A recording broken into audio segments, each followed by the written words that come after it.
प्रेरणादायी एवं ज्ञानवर्धक चैनल संघ लोक सेवा आयोग मुख्य परीक्षा GS2 अर्थात सामान्य अध्ययन 2 पेपर। साथियों,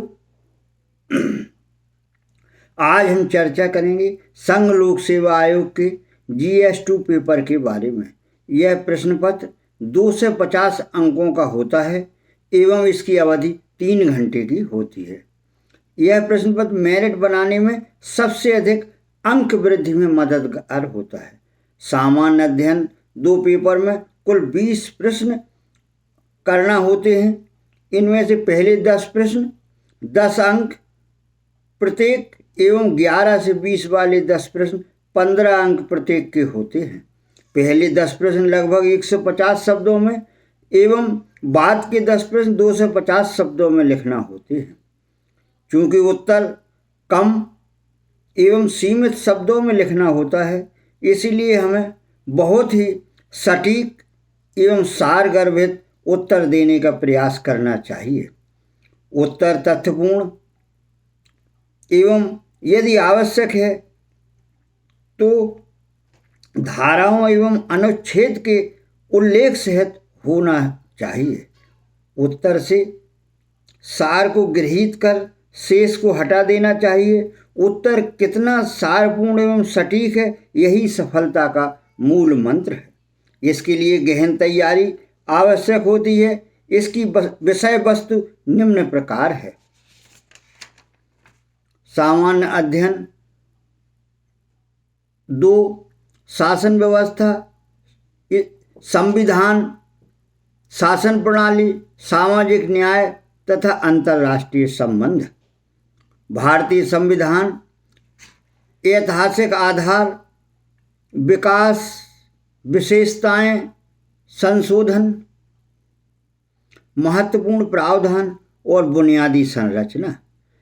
संघ एवं राज्यों की कार्य तथा उत्तरदायित्व, संघीय ढांचे से संबंधित विषय एवं चुनौतियां, स्थानीय स्तर पर शक्तियों और वित्त का हस्तांतरण और उसकी चुनौतियां, विभिन्न घटकों के बीच शक्तियों का पृथक्करण, विवाद निवारण तंत्र तथा संस्थान। भारतीय संवैधानिक योजना की अन्य देशों के साथ तुलना, संसद और राज्य विधायिका संरचना, कार्य संचालन, शक्तियां एवं विशेषाधिकार और इनसे उत्पन्न होने वाले विषय। कार्यपालिका और न्यायपालिका की संरचना, संगठन और कार्यक सरकार के मंत्रालय एवं विभाग, प्रभावक समूह और औपचारिक अनौपचारिक संघ तथा शासन प्रणाली में उनकी भूमिका। जनप्रतिनिधित्व अधिनियम की मुख्य विशेषताएं, विभिन्न संवैधानिक पदों पर नियुक्ति और संवैधानिक निकायों की शक्तियां, कार्य और उत्तरदायित्व, सांविधिक, नियामक और विभिन्न अर्धन्यायिक निकाय, सरकारी नीतियों और विभिन्न क्षेत्रों में विकास के लिए हस्तक्षेप और उनके अभिकल्पन तथा कार्यान्वयन के कारण उत्पन्न विषय, विकास प्रक्रिया तथा विकास उद्योग के गैर सरकारी संगठनों, विषय, स्वयं सहायता समूहों, विभिन्न समूहों और संघों, दानकर्ताओं, लोकोपकारी संस्थाओं, संस्थागत एवं अन्य पक्षों की भूमिका। केंद्र एवं राज्यों द्वारा जनसंख्या के अति संवेदनशील वर्गों के लिए कल्याणकारी योजनाएं और इन योजनाओं का कार्य निष्पादन, इन अति संवेदनशील वर्गों की रक्षा एवं बेहतरी के लिए गठित तंत्र, विधि संस्थान एवं निकाय। स्वास्थ्य, शिक्षा, मानव संशोधनों से संबंधित, सामाजिक क्षेत्र, सेवाओं के विकास और प्रबंधन से संबंधित विषय, गरीबी और भूख से संबंधित विषय, शासन व्यवस्था पारदर्शिता और जवाबदेही के महत्वपूर्ण पक्ष, ई गवर्नेंस के अनुप्रयोग, मॉडल, सफलताएं, सीमाएं और संभावनाएं। नागरिक चार्टर, पारदर्शिता एवं जवाबदेही और संस्थागत तथा अन्य उपाय।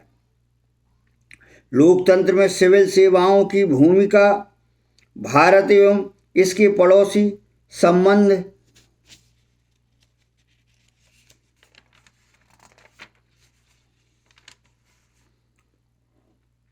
द्विपक्षीय, क्षेत्रीय और वैश्विक समूह और भारत से संबंधित और अथवा भारत के हितों को प्रभावित करने वाले करार या एग्रीमेंट, समझौते।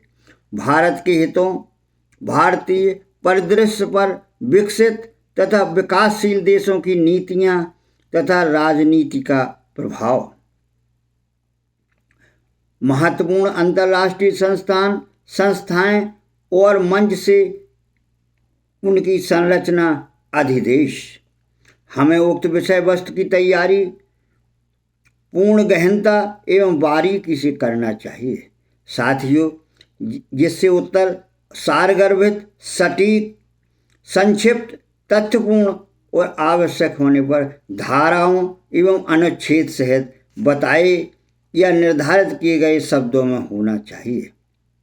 जितना सही एवं संदर्भपूर्ण उत्तर होगा, उतना ही अंकों की दौड़ में हम आगे निकल पाएंगे। क्योंकि यह प्रतियोगी परीक्षा है, अतः यहाँ एक एक अंक का अत्यधिक महत्व है। यह प्रश्न पत्र तुलनात्मक रूप से अंक दिलाने में महत्वपूर्ण भूमिका अदा करता है, जिससे हम सफलता की सीढ़ी की ओर बढ़ते हैं। संघ लोक सेवा आयोग का जो 2022 का प्रश्न पत्र है, उसे हम यहाँ आपकी सहायता के लिए दे रहे हैं, जिससे आपको ये भली प्रकार आप अवगत हो सकें कि किस पैटर्न का या किस तरीके का प्रश्न पत्र आता है। 2022 का मुख्य परीक्षा का सामान्य अध्ययन 2 का प्रश्न पत्र का पहला प्रश्न था, भारत में आधुनिक कानून की सर्वाधिक महत्वपूर्ण उपलब्धि सर्वोच्च न्यायालय द्वारा पर्यावरणीय समस्याओं का संविधानीकरण है। सुसंगतवाद विधियों की सहायता से इस कथन की विवेचना कीजिए। साथियों, प्रत्येक 10 प्रश्न तक प्रत्येक प्रश्न, जैसा कि पहले बताया है, 150 शब्दों में लिखना होता है और इसके अंक 10 होते हैं, अर्थात 10 प्रश्न 100 अंक के एवं 11 से 20 प्रश्न जो 250 शब्दों की जिनकी लिखने की सीमा होती है, वो 15 अंक के होते हैं, अर्थात 150 अंक के टोटल या कुल 20 प्रश्न 250 अंक। दूसरा प्रश्न था, भारत के संपूर्ण क्षेत्र में निवास करने और विचरण करने का अधिकार स्वतंत्र रूप से सभी भारतीय नागरिकों को उपलब्ध है, किंतु ये अधिकार असीम नहीं है। टिप्पणी कीजिए। तीसरा प्रश्न था, आपकी राय में भारत में शक्ति के विकेंद्रीयकरण ने जमीनी स्तर पर शासन परिदृश्य को किस सीमा तक परिवर्तित किया है। चौथा प्रश्न था, राज्यसभा के सभापति के रूप में भारत के उपराष्ट्रपति की भूमिका की विवेचना कीजिए। पांचवा, राष्ट्रीय पिछड़ा वर्ग आयोग के संवैधानिक निकाय से संवैधानिक निकाय में रूपांतरण को ध्यान में रखते हुए इसकी भूमिका की विवेचना कीजिए। छठवां प्रश्न था, गति शक्ति योजना को संयोजकता के लक्ष्य को प्राप्त करने के लिए सरकार और निजी क्षेत्र के मध्य सतर्क समन्वय की आवश्यकता होती है, विवेचना कीजिए। सातवां प्रश्न था, दिव्यांगता के संदर्भ में सरकारी पदाधिकारियों और नागरिकों की गहन संवेदनशीलता के बिना दिव्यांगजन अधिकार अधिनियम 2016 केवल विधिक दस्तावेज बनकर रह जाता है, टिप्पणी कीजिए। आठवां प्रश्न था, प्रत्यक्ष लाभ अंतरण योजना के माध्यम से सरकारी प्रदेय व्यवस्था में सुधार एक प्रगतिशील कदम है, किंतु इसकी सीमाएं भी हैं। टिप्पणी कीजिए। 9वां प्रश्न था, भारत श्रीलंका का वर्षों पुराना मित्र है। पूर्ववर्ती कथन के आलोक में श्रीलंका के वर्तमान संकट में भारत की भूमिका की विवेचना कीजिए। 10वां प्रश्न था, आपके विचार में क्या बिमस्टेक, BIM, STEC, सार्क की तरह एक समानांतर संगठन है? इन दोनों के बीच क्या समानताएं और क्या असमानताएं हैं? इस नए संगठन के बनाए जाने से भारतीय विदेश नीति के उद्देश्य कैसे प्राप्त हुए हैं? 11वां प्रश्न था, जो 250 शब्दों में जिसका उत्तर दिया जाना था एवं इस प्रत्येक का अंक 15 होता।